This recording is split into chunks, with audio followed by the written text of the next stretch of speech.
It's the modernization of what we used to call shell shock. They did hard duty, they had explosions, they see their buddies blown up, they get this care, this really good medical care. They try to have them go home and live normal lives, but it just wasn't happening. We now know it as post-traumatic stress disorder. It can be caused by trauma from things like explosions, sexual abuse, natural disasters, loss, physical violence, and more. On the outside, you should be feeling safe. You should be okay by now. Put it behind you, forget it. But for those of us who have the PTSD, it's not possible. Lee Health social worker and psychotherapist David Cantos says many of his patients show up experiencing psychosocial problems. My marriage is on the rocks or it's over.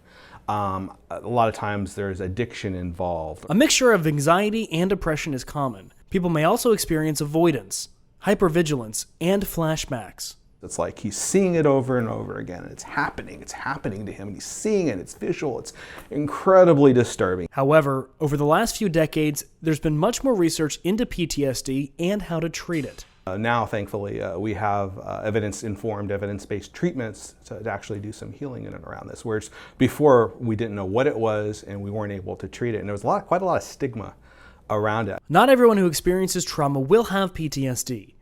Speak with your doctor if you or a loved one may be having symptoms. For Lee Health, I'm Devin Turk.